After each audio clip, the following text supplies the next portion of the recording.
Welcome to my educational series where you can improve your English proficiency and prepare for exams like TOEFL and IELTS. In this episode, you will hear talk on time boxing followed by related questions. I recommend taking notes while listening to help keep track of the conversation and answer all of the questions correctly. So, let's get started. Well, get ready because we're going deep on something called time boxing. Time boxing. And no, it's not just another scheduling trick. No way. This deep dive, it's all about an entire book. Okay. How to manage time and increase productivity. So we're going to explore how this method can help you not just get stuff done, but actually reduce stress and give you a clearer picture of what your day looks like. That sounds pretty promising. A lot of these productivity things, they just end up making me more stressed. I hear you. I'm the same way. Yeah. But this time boxing thing, it's about making choices about how you spend your time. So it's more than just scheduling every minute of your day. Right. It's like you're designing your day on purpose. I like that. Like an architect, but for your time. Exactly. Okay, so the author of this book, they make some big claims. They say that time boxing can help you, quote, achieve more and feel less stressed. Okay. That's the dream, right? Yeah. They also talk about prioritizing work and meeting deadlines and even experiencing frequent feelings of accomplishment. Wow, frequent. Yeah. Yeah. Honestly, to me, it sounds a little too good to be true. How does simply allocating a set amount of time for each task lead to all that? Right. How's that supposed to work? That's what we're going to find out. Yeah. So when you time box, you're not just randomly doing tasks as they pop up. You're making a decision about what's important and actually setting aside time to get it done. So it's that proactive thing. Yeah, that shift from reactive to proactive.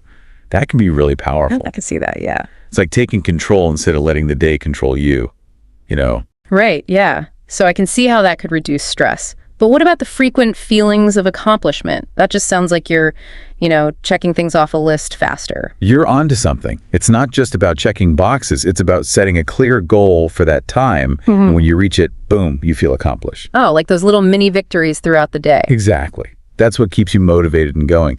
Yeah. The book also talks about this idea of increased transparency in your work, which leads to better collaboration. Collaboration, that's a big one. Yeah.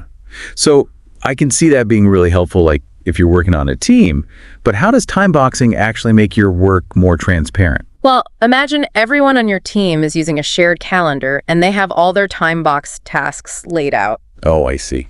No more guessing about who's doing what or when things will be done. So everyone's on the same page. Exactly. And that can really help communication and make things way smoother. Okay, that makes a lot of sense. But the book also talks about, a tricky bit, breaking down tasks and figuring out how long they'll take. Oh, yeah. That is tricky. I'm like the queen of underestimating how long things take. Me too. I'm how do you get good at that? Well, the author suggests starting small. Okay. Pick those easier tasks, the routine ones. Gotcha. Time box those first. Then, as you start to get a feel for how long things actually take, you can move on to bigger, more complex projects. So you're kind of training yourself. Yeah. Building those, quote, time boxing muscles, as the book calls them. Time boxing muscles. I love that. So it's a skill you kind of develop over time. Definitely. Any other tips for the book on how to get better at estimating? Well, using a shared calendar is key.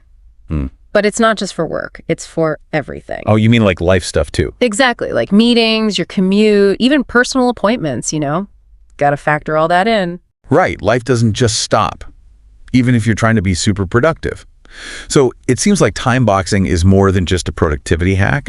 It's more a philosophy of how to approach your day with purpose. Exactly. It's all about realizing that your time is valuable. Yeah. And by choosing how you spend it, you can get more done, Yeah. and reduce stress and even feel more in control of your day. It's pretty cool stuff. So to wrap things up, time boxing, it's all about setting clear boundaries and being intentional with your time. And it's not just for work, right? No, not at all. This could apply to anything in your life. Totally. Think about that one area of your life that always seems to get pushed aside. Oh, yeah, exercise or spending time with family. Exactly. What if you started time boxing that? Could that help you finally prioritize what really matters? That's a great question to think about. Thanks for diving in with us. My pleasure. Time to go do some time boxing. Time boxing muscles, here we come. Let's do it. Are you ready to test yourself how well you understood it? Let's go. Question number 1.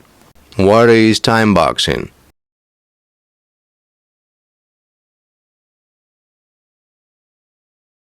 What are the key benefits of time boxing?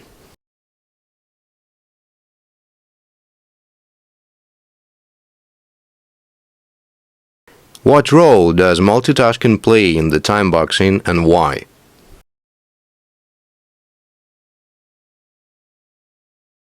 Why is transparency important in time boxing and for whom?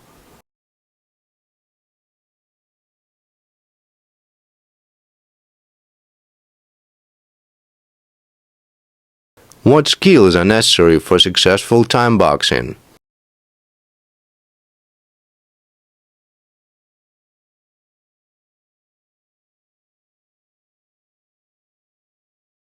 Why is it important to consider travel and meetings in time boxing planning?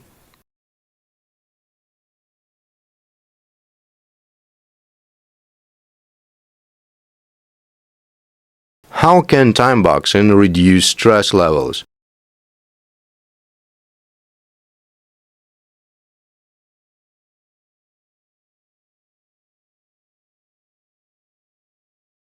How does time boxing help meet deadlines?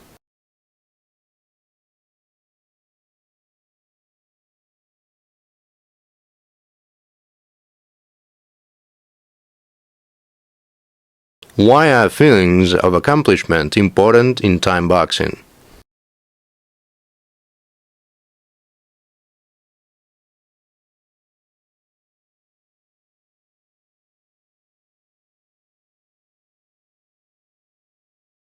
Why is breaking tasks into smaller parts important for time boxing?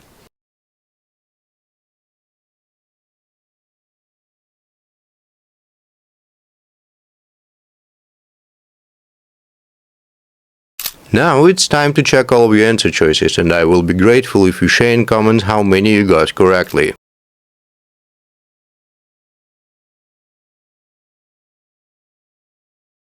Thank you for joining me today. I hope you have learned something new and useful, and see you in the next episode. Bye.